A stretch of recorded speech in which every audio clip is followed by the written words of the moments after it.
कैसे है भजन के भाव बा। ए भाई समय से केहू झुकेला, ए भाई समय से केहू झुकेला। जादे उगेला जे, जादे उगेला जे जल्दी डूबेला। ए भाई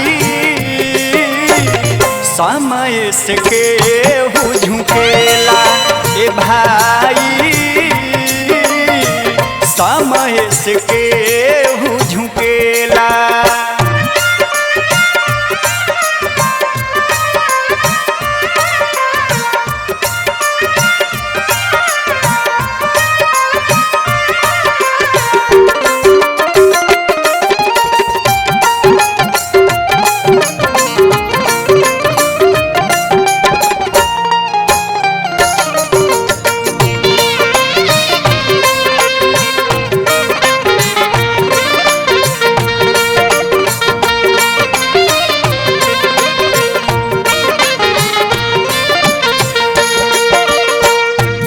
समैया है पांचों भाई पांडव के कि द्रौपदी के बीच सभा में जब चीर हरण भइले, वीर रहस पांच पांडव ना कुछो कर पइले।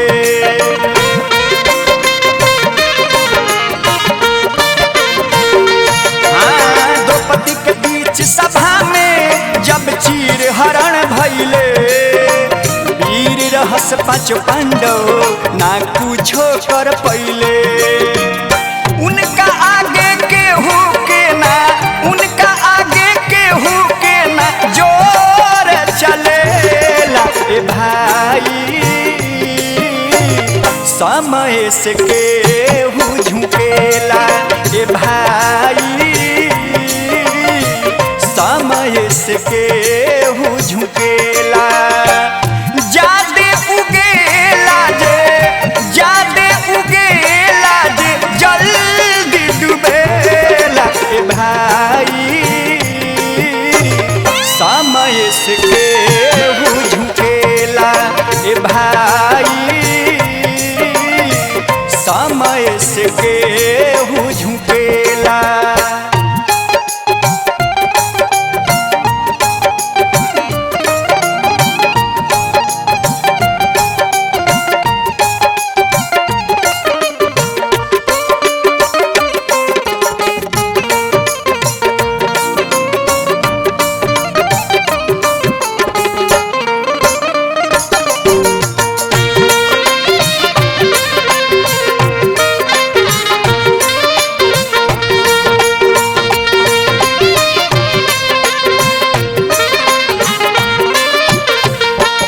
समैया कि भाई से भाई के लड़वा देला, बाप के बेटा से लड़वा देला, कि भाई के रिश्ता भाई रण में भुला गईले। अर्जुन के बनवा से करण मारल गईले।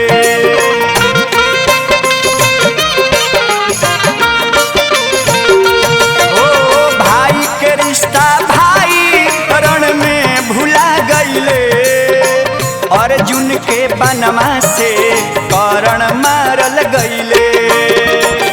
घेरे जब काल तना, घेरे जब काल तना बुद्धि खुलेला। ए भाई समय से केहू झुकेला, ए भाई समय से केहू झुकेला।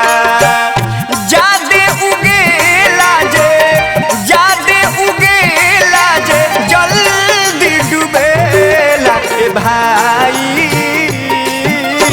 समय से केहू झुकेला, ए भाई